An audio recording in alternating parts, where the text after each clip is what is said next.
Allahu Allahu Allahu Allah, Allahu Allahu Allahu Allah, Allahu Allahu Allahu Allah, Allahu Allahu Allahu Allahu.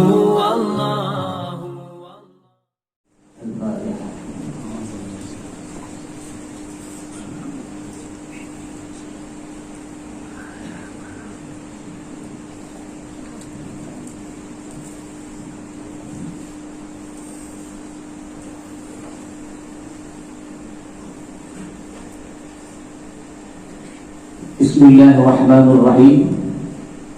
Assalamualaikum warahmatullahi wabarakatuh.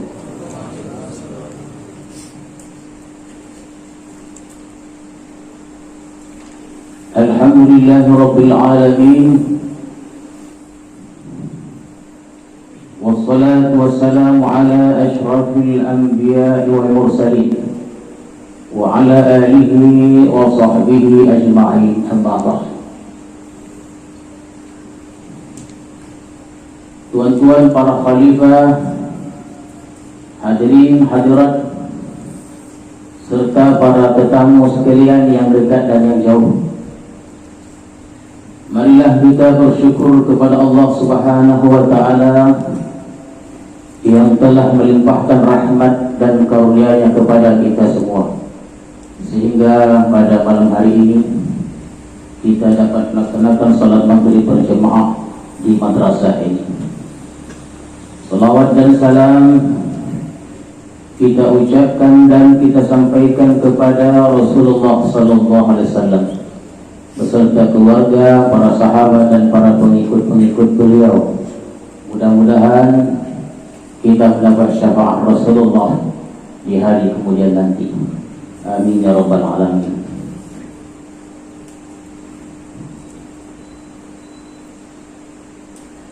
Maka berfirman Allah Subhanahu wa ta'ala, sambungan dari ayat sebelumnya, surah Al-Baqarah ayat 163. Bismillahirrahmanirrahim. Wa ilahukum ilahu wahid, la ilaha illa huwar rahmanur rahim. Dan Tuhan kamu itu adalah Tuhan yang Maha Esa. Tiada Tuhan melainkan Dia yang Maha Pemurah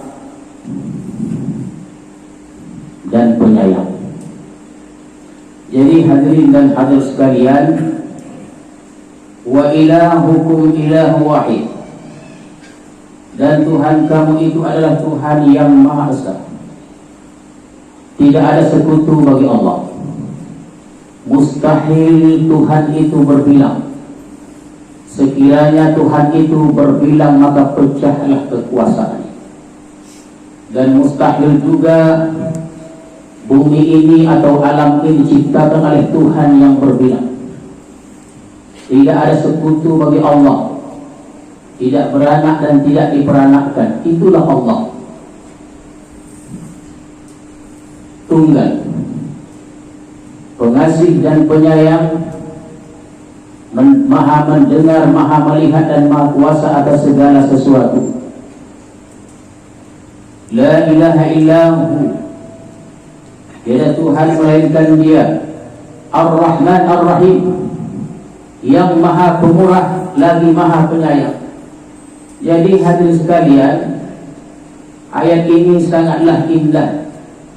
Karena ayat ini bukan sahaja menanamkan rasa tauhid, tapi ayat ini juga menanamkan rasa cinta kepada Allah. Dan cinta itu akan semakin bertambah apabila kita menikmati keindahan ciptaan Allah yang ada di sekitar kita. Oleh karena itu, Allah ini, Tuhan yang Maha Esa ini, tidak dikenali oleh akal saja. Nah, itu mesti ingat.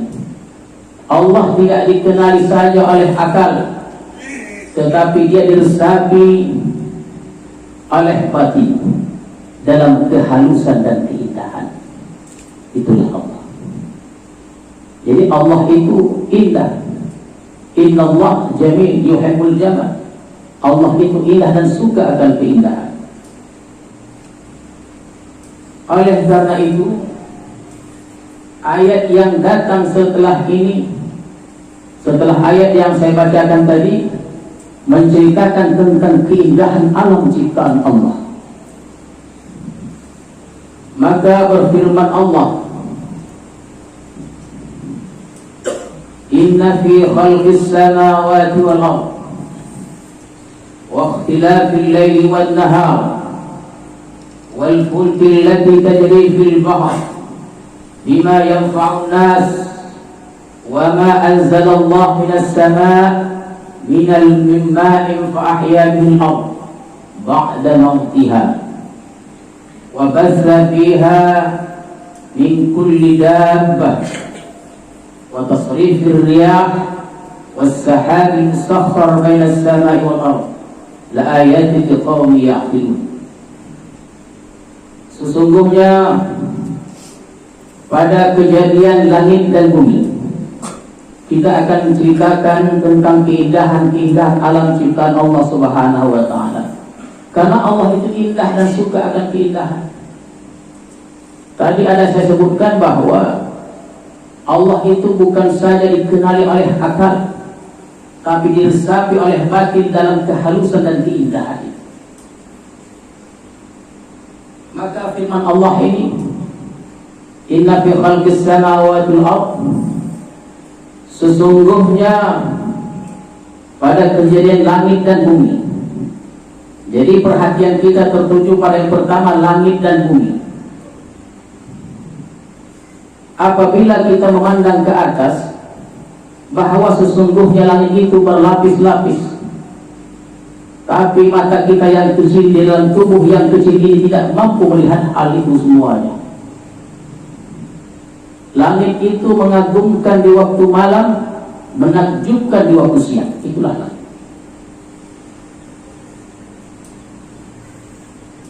Bintang yang ada di langit, tuan-tuan sekalian, itu jumlahnya berjuta-juta. Tapi kita tidak mampu memandang ke semua bintang-bintang yang jumlahnya berjuta-juta itu. Tak sanggup. Bahkan kita yang tinggal di bumi ini, yang kita rasai besar bumi ini, termasuk dari bintang-bintang itu.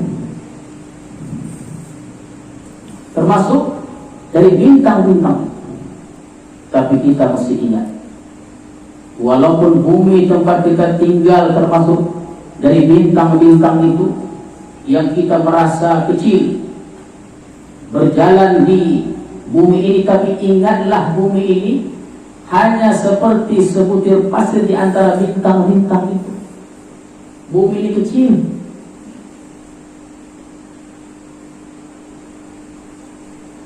Jadi hadirin dan hadirat sekalian, kalau kita lihat kembali ke atas, ke langit tadi, yang begitu mengagumkan dan menakjubkan.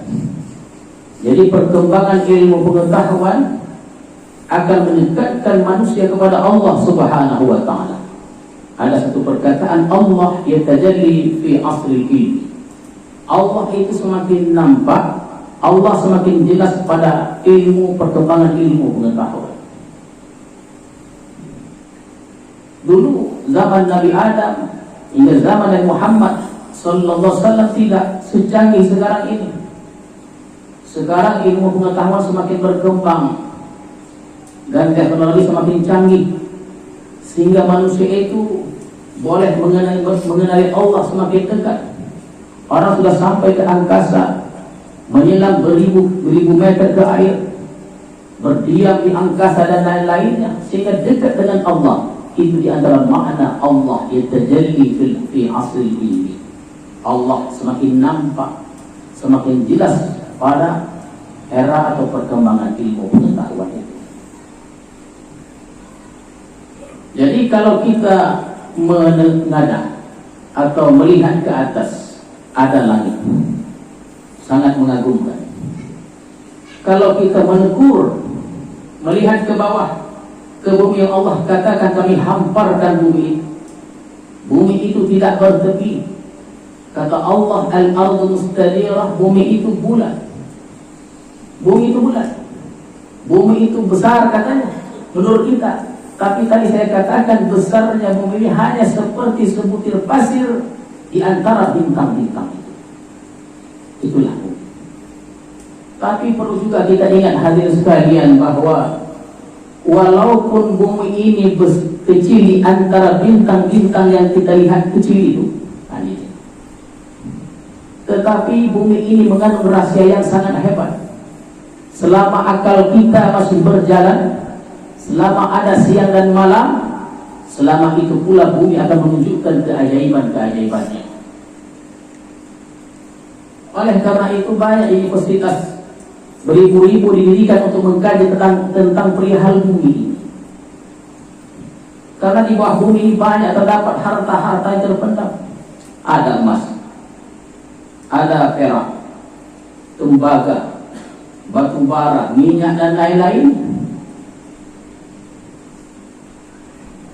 Jadi kalau demikian menunjukkan ada kekuatan di sebalik itu semuanya, ialah Allah Subhanahu wa taala. Ialah Allah Subhanahu wa taala. Itu yang kita tuju. Ya, itu yang kita tuju. Di balik semuanya itu, di balik bintang, di balik matahari, di balik bulan, di semua ciptaan itu ada Allah Subhanahu wa taala. Jadi Allah berikan kepada kita untuk berpikir. Perhatian pertama, inna fi khalqis samawati wal ardh. Sesungguhnya pada kejadian langit dan bumi.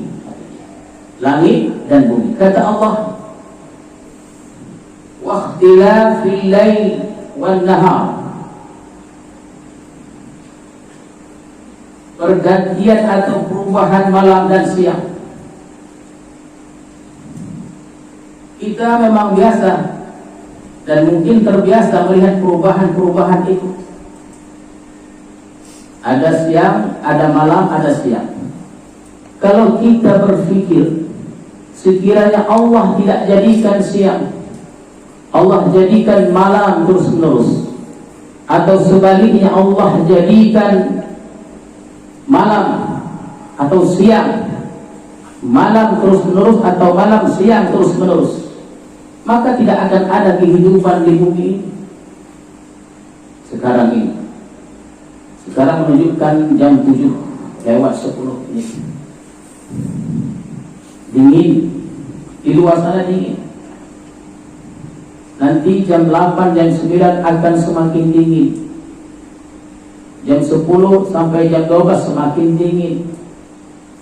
1-2 akan semakin dingin atau sejuk. Kenapa? Karena Allah tidak jadikan siang.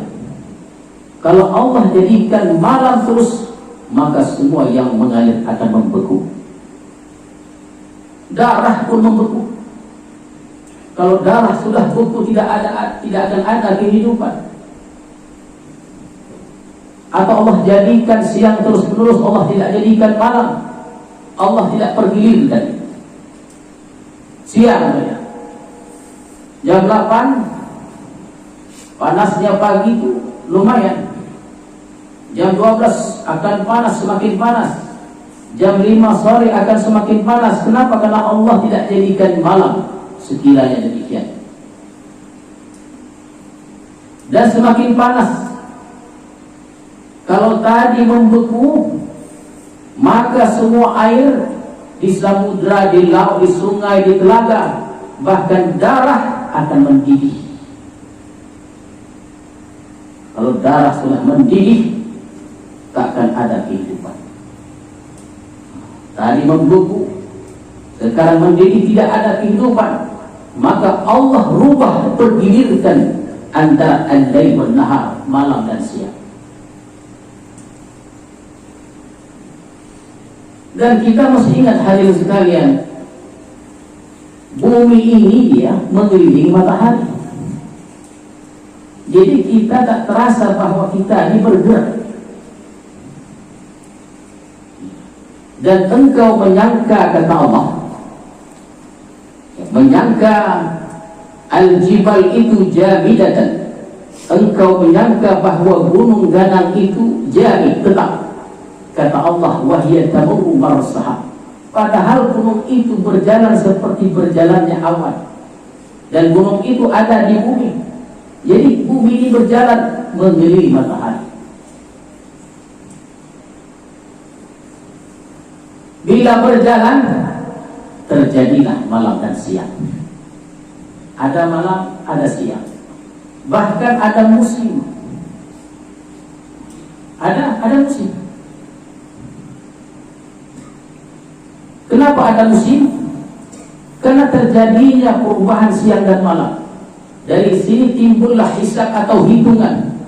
Ada tahun, ada bulan, ada minggu, ada hari, ada jam, ada menit, ada detik. Kenapa ada? Karena wakhtilafi fil lail wan nahar. Karena ada malam dan siang.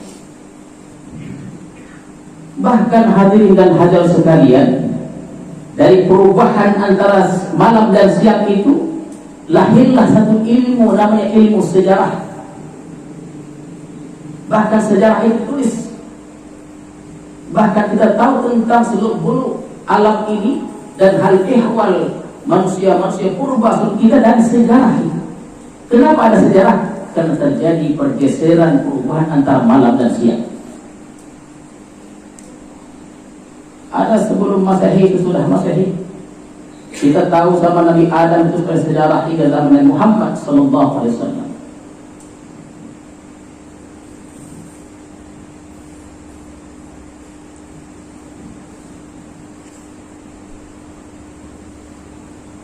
Kata Allah lagi, wal fulki allati tajri fil bahr bima yanfa'un nas, dan bahtera atau kapal yang berlayar di lautan membawa barangan yang bermanfaat untuk manusia. Kapal ini hadirin sekalian, ada yang dijadikan dari kayu, ada yang dijadikan dari besi. Setahu kita besi tenggelam, tapi kapal yang dijadikan dari besi boleh timbul dan berlayar.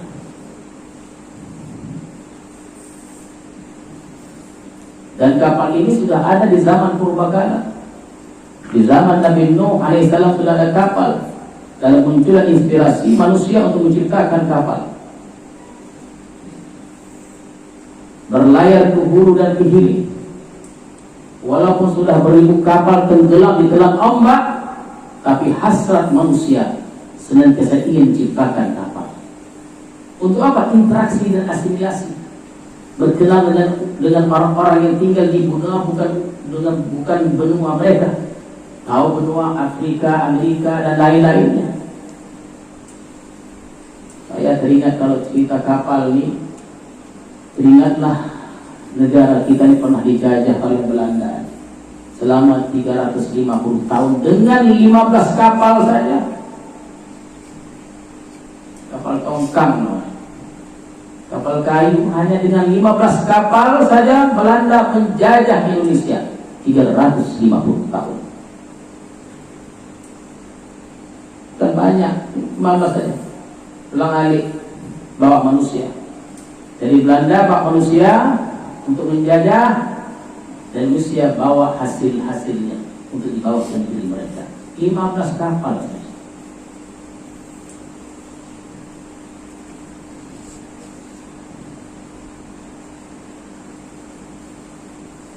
Kalau sekarang jangan ditanya kapal. Kita masih teringat ada satu kapal atau beberapa kapal yang saya sebutkan, Queen Mary atau Queen Elizabeth. Dan kapal raya sekarang ini, kapal pesiar sekarang ini, tuan-tuan sekalian, bertingkat-tingkat. Di dalamnya lengkap, ada plaza lagi, mengalahkan plaza yang ada di daratan. Ada lift, lapangan cukup. Itu kapal sekarang, kapal pesiar sekarang gitu.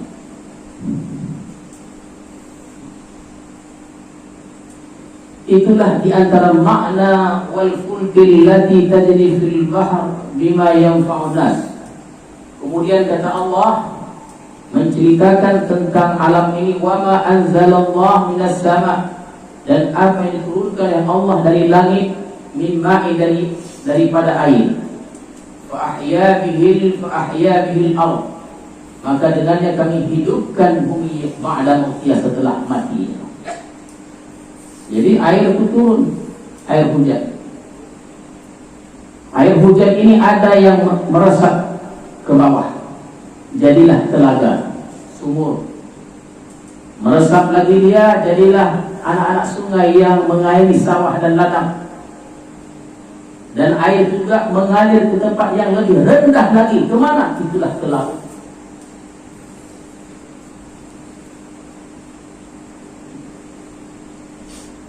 Dan ada perbatasan hak antara sungai dan laut itu.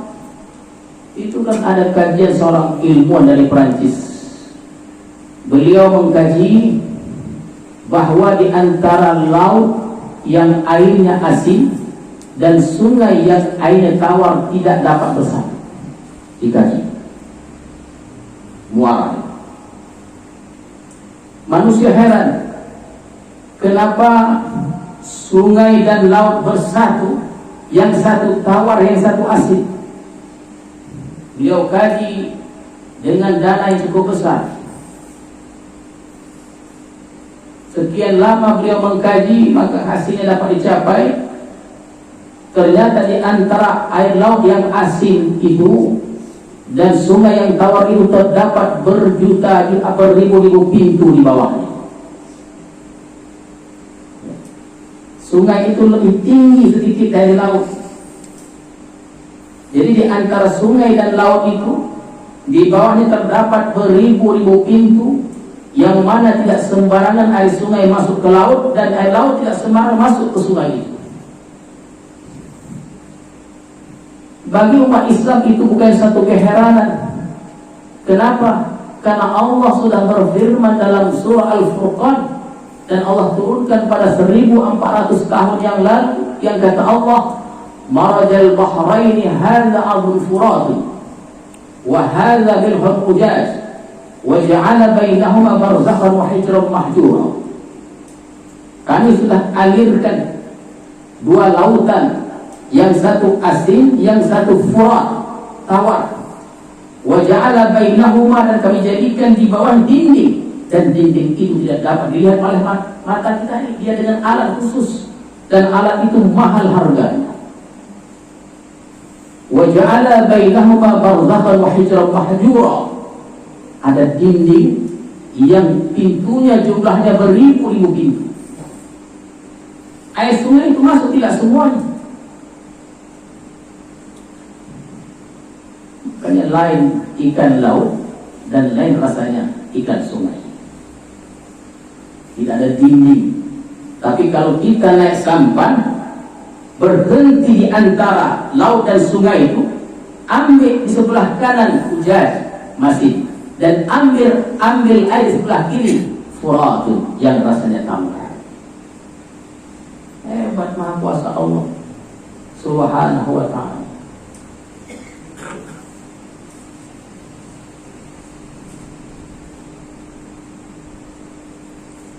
Wa bassa fiha min kulli dabah, dan kami sebarkan padanya dari segala jenis dabah, haiwan, binatang. Jadi hadirin dan hadirat sekalian, ketika air hujan tadi turun, kemudian dia mengalir ke laut, air laut itu menguap ke atas, menjadi air lagi dia. Di mana? Di dalam awan itu. Jadi bila dikatakan hujan turun dari langit, bukan dari langit. Langit itu alam ghaib. Hujan itu turun dari sahab, awan. Semakin banyak air itu dalam awan, semakin hitamlah awan tadi dan berat.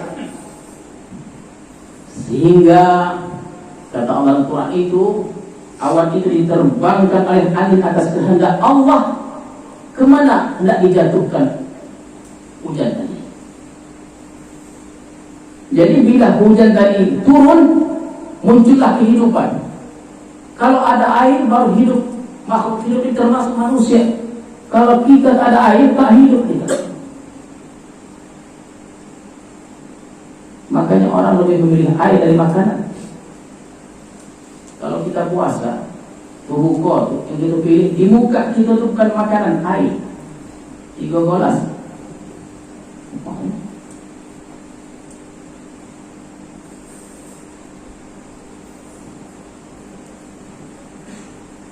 Wa tasrifir riyah, peredaran angin ini cuaca.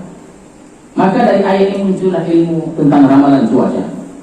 Tahu diramal ya, esok hujan.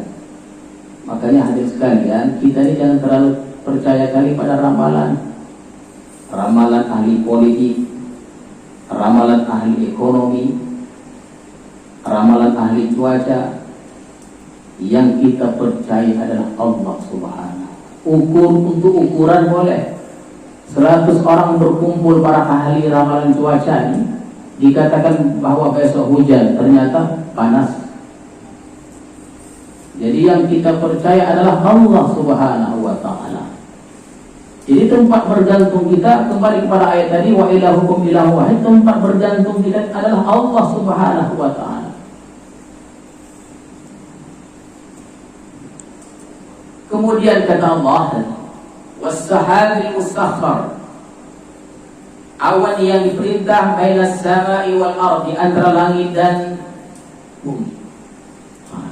Tuan-tuan sekalian, jadi awan ini diterbangkan oleh angin. Adakah awan itu atau hujan itu boleh dipindahkan? Boleh. Bahkan ada satu alat untuk memindahkan hujan. Hebatnya alat. Ada alat untuk memindahkan hujan, tapi mahal katanya. Tapi doa boleh. Hujan itu bukan diberhentikan. Ada doa memindahkan hujan. Hujan itu dalam awan. Mau kemana dipindahkan? Ke laut, ke sungai, ke hutan dan lain-lainnya. Macam mana caranya? Adalah caranya. Dan ada doa. Jadi tidak benar kalau ada mengatakan hujan tidak boleh dipindahkan, boleh. Awan itu bergerak. La ayatin liqaumi yaqilun. Tanda-tanda bagi orang yang berakal. Jadi hadirin dan hadirat sekalian, beberapa ciptaan Allah Subhanahu wa ta'ala yang Allah sebutkan tadi dan saya telah sebutkan, mudah-mudahan dapat kita tafakkur, pikirkan bahwa kata Allah Subhanahu wa ta'ala itu semuanya merupakan tanda-tanda bagi orang yang berakal mau memikirkannya akan kehebatan Allah Subhanahu wa ta'ala. Seterusnya, wa minan nasi may yattakhidhu min dunillahi andada. Dan di antara manusia ada yang mengambil selain Allah andada. Andada ini adalah tandingan-tandingan. Kalau ada Quran terjemahan dengan tuan-tuan sekalian, andat itu artinya sekutu. Tapi andat ini dia, kalau kita terjemahkan tandingan-tandingan itu lebih luas lagi. Andat itu jamak dari nid dari andat. Jadi ada orang menjadikan tandingan-tandingan itu sekutu. Kita tidak boleh menduakan Allah dalam memuja dan menyembah. Itu masih satu bahagian atau beberapa bagian. Kalau andat dia, contohnya andat ini, tandingan-tandingan ini hadirin dan hadir sekalian, kita menjadikan adanya tandingan-tandingan selain Allah Subhanahu wa ta'ala. Apabila ada perintah-perintah atau undang-undang buatan manusia dan kita lebih percaya kepada buatan itu, ciptaan itu andat, itu namanya. Itu andat itu namanya. Lebih percaya kepada ciptaan manusia, itu andat, tandingan namanya. Setelah kita ceritakan tentang kehebatan Allah, tidak patut kita melahirkan andat itu. Kehebatan Allah dalam menciptakan alam ini lalu kita ingin membuat tandingan-tandingan, itu namanya menzalimi diri. Tidak boleh. Tempat berjantung kita dalam keadaan apapun adalah Allah Subhanahu wa ta'ala. Kata Allah, yuhibbunahum kahubbillah, mereka mencintai mereka itu sebagai mencintai Allah. Artinya cinta itu terbagi. Cinta tidak boleh terbagi. Apabila kita mencintai Allah dan kita mencintai makhluk Allah atau tandingan-tandingan tadi, retaklah iman kita itu.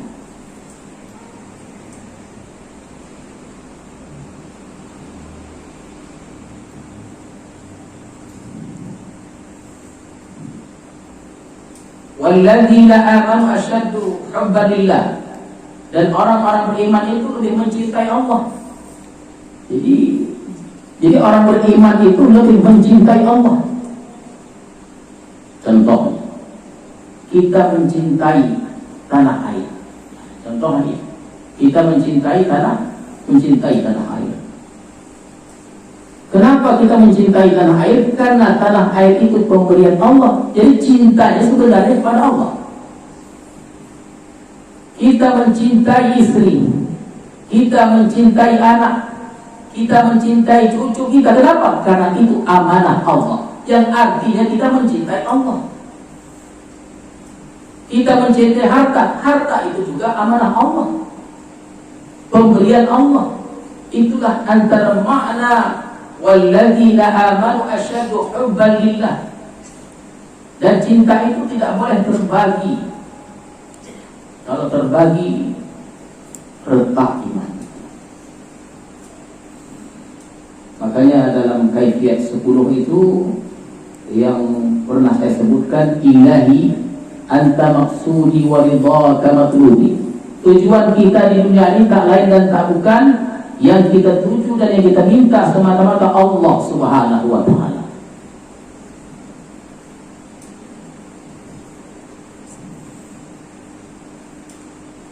Walau yara alladzina zalamu, kalau mengertilah atau melihat, di sini boleh kita terjemahkan mengertilah orang-orang yang zalimi, idh yarawna al-azab, ketika mereka melihat azab. Siapa orang zalim ini?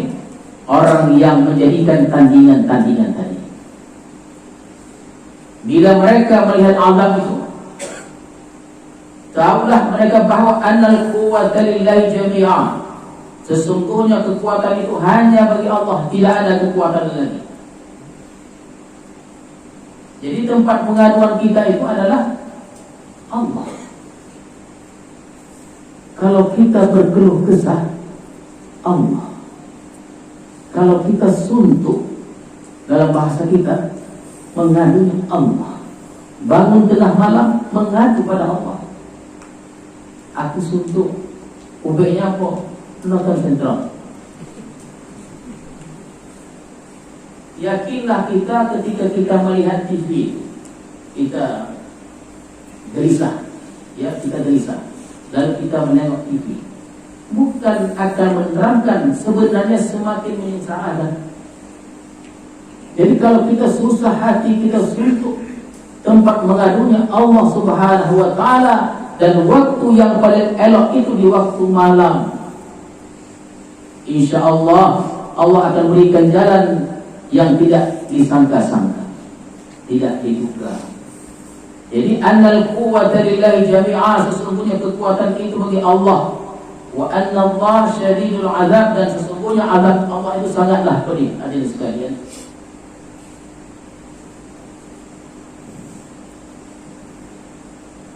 إذ تبرأ الذين اتبعوا من الذين اتبعوا ورأوا العذاب وتقطعت بهم الأسباب. Dan ingatlah tatkala orang-orang, ingatlah ketika melepaskan diri, ya, melepaskan diri orang-orang yang diikuti, melepaskan diri orang-orang yang diikuti daripada orang-orang yang mengikuti, dan melihat azab, maka putuslah harapan mereka. Maksudnya begini. Jadi hadirin dan hadirat sekalian, Itulah resiko azab bagi orang yang menjadikan Anda tandingan-tandingan tadi. Jangan coba-coba kita menjadikan tandingan-tandingan, mengadu kepada manusia dan lain-lainnya. Minta pandangan itu boleh. Jangan pula kita mempertuhankan manusia atau mempertuhankan harta. Haram hukumnya kita mempertuhankan makhluk Allah Subhanahu wa ta'ala. Jadi hadirin sekalian, melepaskan diri orang-orang yang diikuti daripada orang-orang yang diikuti. Jadi waktu di dunia dia mengikuti, ada satu perbuatan diikutinya tanpa ilmu. Di akhirat nanti ditanya, kenapa engkau buat demikian? Karena si fulan pun melepas diri. Kenapa? Karena dia akan diproses juga. Ada satu perbuatan tercela kita ikuti tanpa landasan ilmu. Makanya dalam kehidupan ini landasannya adalah syariah, ilmu pengetahuan.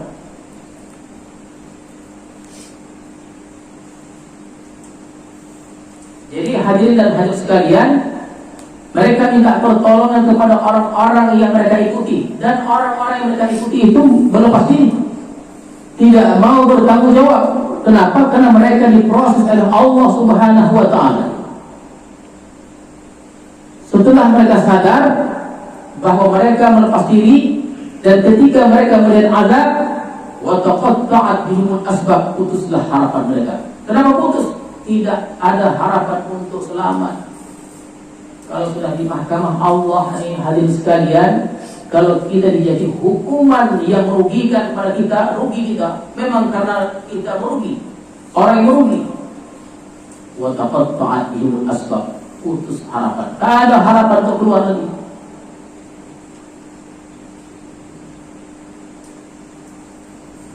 Wa qala alladzina ittaba'u, maka berkatalah orang-orang yang mengikuti itu, lau anna lana karratan, bila kami diberi kesempatan pada tabarrak minhum kama tabarra'u minna. Jadi kalau mereka diberi kesempatan pulang ke dunia, mereka akan beramal. Tak ada lagi, tak ada cita lagi.